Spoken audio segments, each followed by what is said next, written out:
Big George Bugs Moran. Now, you hear a lot of nicknames from mobsters. He's got quite a few. Most of the nicknames you hear came from newspapers back then, from the mobsters.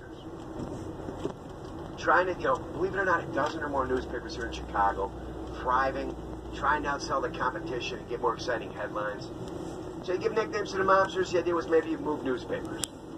Now, Big George was easy. The guy was 6 feet tall. On average, back then, people were almost 6 inches shorter than they are today.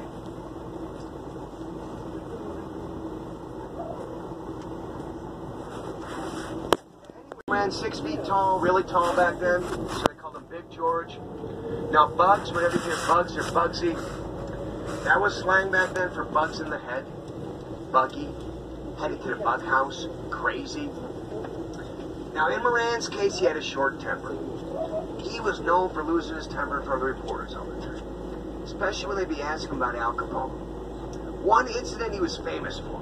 He flew off the handle, completely lost his cool. He's ranting and raving, not even making a lot of sense, getting red in the face, spittle flying out of his mouth. He grabbed 2 reporters by the collar at the same time, and he's shaking them. I control the north side 9 Al Capone, I'll take an Al Capone anytime, anywhere, anyhow, let me out. My God, that guy's Bugs. Started calling him Big George Bugs Moran. Now, he and Dion, in their own way, were symbolic of Irish coming into power in a town like Chicago. See, with all the immigrants here, the Irish come out, they know the language. They integrated really quickly, moved into positions of power and into politics. So Chicago politics took cues from the Irish kind of politics. But Chicago politics came into its own back then, way back as well.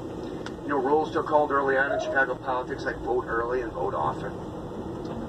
I mean, we still have a special Chicago undead. They rise up out of the grave just at election time. They go vote a few times, return to the grave, they remain in peace till the next election. Call them the votergeists. Other rules took hold, like buy us booze, we'll vote for you. I mean, politics are crooked today. They always will be, but they hide it now. Back then, this stuff was right out in the open. In fact, there's notoriously, famously crooked politicians right in your guidebook there. Started by the gangsters, by the South Side gang. There's 2 guys, Michael Higgins Kenna and John Bathhouse Coughlin. Yeah, you almost have to be crooked with nicknames like that, right? These guys ruled over the first ward of the city on the South Side forever. Back then, it was a big vice district. Toro Capone worked out of that area. Kenna had his own saloon. On election day, they gave you a list of who you were supposed to vote for. You came back with a punch card, you got a free pitcher of beer.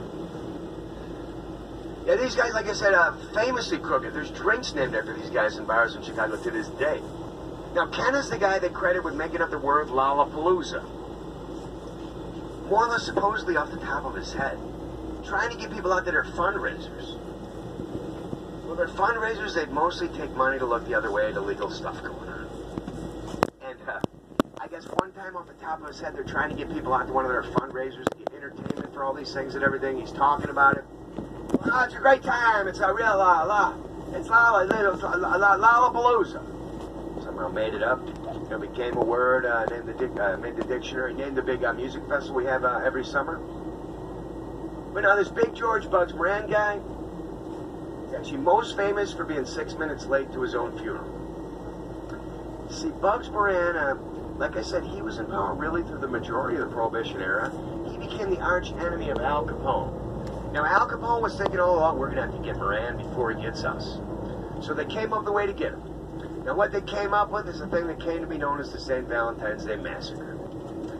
And that did get a bunch of Northside gangsters. It just didn't get the intended target, George Moran himself.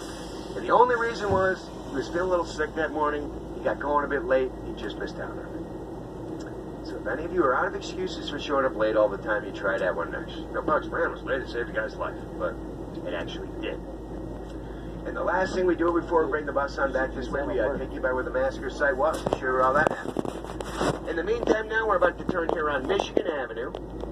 Now, this is the Magnificent Mile. This is the big, shopping street.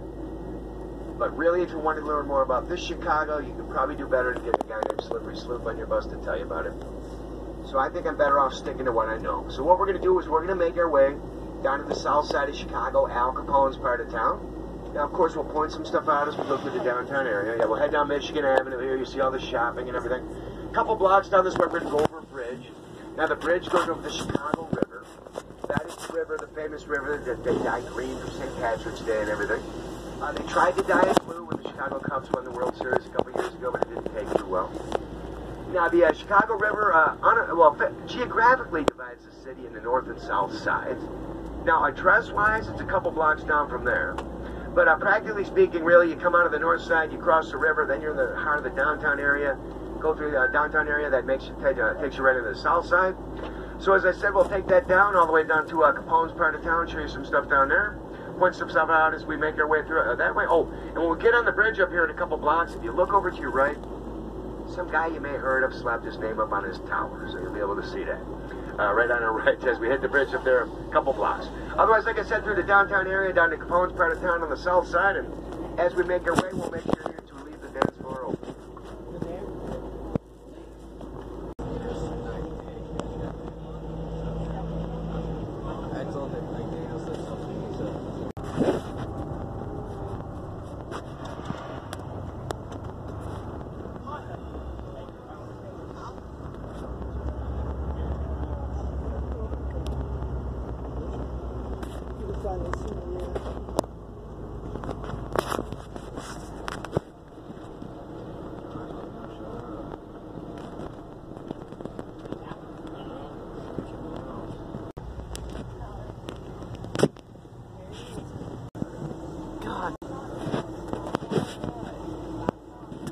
Trump got him.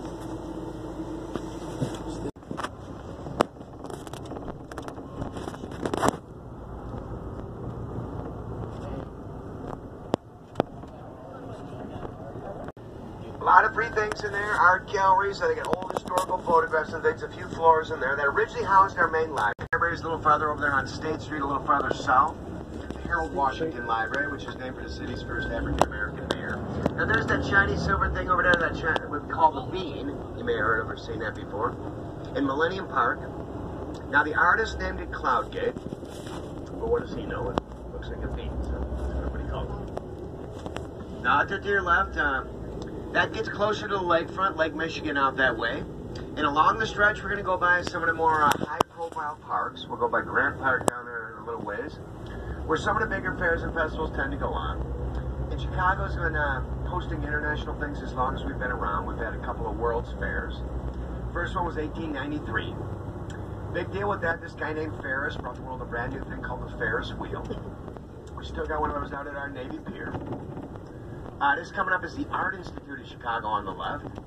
Now they started up a couple turns of a century ago collecting this stuff called French Impressionism.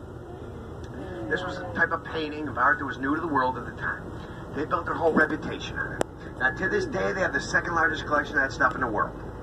If you want more French Impressionism than the Art Institute of Chicago, you gotta go off to some joint off in Paris, I guess. Now also right in front of the Art Institute you see those lions. Now, between those lines is really where the old Route 66 started up, you could say, because it went off to the right here, went all the way off to California and the Pacific Ocean. Now, those lions, they always decorate, when one of our sports teams, our major sports teams is in the finals of their sport, they always decorate them with some of their, regalia or whatever. You know, in the 80s, the Chicago Bears helmets were on there when they won the Super Bowl. You had, in the 90s, the Bulls were on there all the time, the Bulls jerseys. Of course, they had, the White Sox when they won the World Series in 2005. Now the Cubs made their very first appearance ever on Costa. Well, the Blackhawks were on there, quite a bit recently as well. But the Cubs made their very first appearance with the Cubs hats on those lions since the Lions were in existence. Now our second World's Fair was 1933 and 34. Big attraction with that, believe it or not, was a thing called Midget Village. I guess they were big in Europe at the time, popular in Europe anyway. They built everything to a smaller size. They'd staff it with little people. This is one of the first ones in the United States, and it was so popular, some guy from the West Coast dragged all those guys off to Hollywood and made them into the Munchkins. And movie may heard of The Wizard of Oz. Oh, yeah. Now, all this fancy stonework we're starting to see, almost all this was crafted and put out here to welcome the world for that World's Fair in 1933 and 34. Now, these real tall stone columns just up here a bit on the left were meant to form a gateway. We actually still use it for that. They run a sign between those two for Lollapalooza, for instance. Now, something else to know, too. Larry melted her cow late at night, and the cow picked over the lantern. Well, in any event, the Great Chicago Fire happened, destroyed pretty much the whole city. Afterwards, we wanted to rebuild, but we had rocks and rubble everywhere we had to do something with. So one thing we did, now this whole region originally, the whole area was very swampy originally. footing wasn't real stable, especially closer to the lake. So we figured, hey, everything's level anyway. What stabilized the footing? We spread rubble all across the city. The city went up about 6 feet in height. The rest we shoved out to the lake. The lakefront went out about a quarter of a mile. So today we have Michigan Avenue and everything off to our left, relatively new compared to State Street and everything where we're at by the cathedral. Now this is South Michigan Avenue. Not as much shopping, colleges, and hotels. We're by Columbia College, Chicago, the Blackstone Hotel, one of the historic hotels down here. Now this is the Hilton today here on the right. But if you look up on the second floor, you see those railings have the letter S in them. Now they left those in because that originally opened in 1927 as the Stevens Hotel. One of the most luxurious hotels on the planet. I think it was the grandfather of retired Supreme Court Justice Stevens. This was such a luxurious place, the first guy to even sign the guest register was the vice president of the country, Charles Dawes. The second guy to sign the guest register was Al Capone. He got 3 rooms, he threw a party for 3 days and nights, that would all cost $10.50 a night. It's a lap of luxury then. But the party's unwinding, Al's guys were nervous. They said, wait a minute now, who dropped the ball on this party? There's no music. What kind of party is this? We're going to get in trouble with Big Al. We got to fix this. Well, they're trying to figure out how they're going to get music at the party. Somebody finally said, across the street at the Blackstone Hotel, Fats Waller is playing. Fats Waller ain't misbehaving and all these other songs. Well, Al's guys went over there. They persuaded Fats to ditch the Blackstone and go play Al's party instead. For 3 days, Fats Waller had to catch a snooze whenever he get a chance on top of a piano before some mobster would wake him up. Hey, Fats, I guess we got no banana song or whatever. Well, at the end of all of it, Capone wanted to give him something personally for his trouble. We leave him with duty. Walked up to Fats Waller with his wad of petty cash. All $100 bills. Capone didn't like bothering with a small change. Could have lucked out if you bought a newspaper or something off you. Here, don't worry about it. Give me the paper. Peeled off $10,000 to Fats Waller. Now, if you offer me today a 3-day gig for $10,000, I'll drop what I'm doing, move my whole schedule around. 1927, that was a fortune on top of a few more fortunes. For all we know, Fats Waller could have spent the rest of his life hoping Capone would kidnap him again. Now, funny thing too with Prohibition, one of the positives that actually incidentally came out of it was it was one of the greatest things that could happen to the African-American jazz performers at the time. See, most legitimate clubs, blacks and whites weren't supposed to be mixing. So, but the gangsters are already openly breaking the law.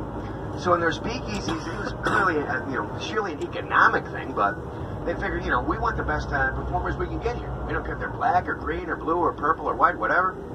So, incidentally, they ended up booking some of these guys like Fats Waller, who wouldn't have been booked in most legitimate clubs. And as I said, incidentally, a strange thing that happened out of Prohibition was one of the best things that could have happened to the African-American jazz performers at the time. But next up, we're going to go a little farther south now. We're going to go down to a neighborhood that was known as the Devil's Mile back then, or the Levee District. This was like a mini Las Vegas, even in the 1800s. On the street, gambling, shows, showgirls, a black market, anything illegal you want to buy right there on the streets. Now, this was the type of neighborhood guys like Johnny Torrio and Al Capone, newer to town, from out of town, could integrate to a neighborhood like this quickly. And this is where they got started, so I'll even show you where that was at. Oh, and then coming up on the left, there's a sculpture garden. Now, I don't know all the details. I do believe it's a Polish artist. I do understand, though, for some reason, it's real popular with the dogs in the city. I don't know what it is. I can't get enough of that part. But, yeah, like I said, we're going to head on down to what was the Devil's Mile neighborhood. Show you where Torrio and Capone got started. A little further south next.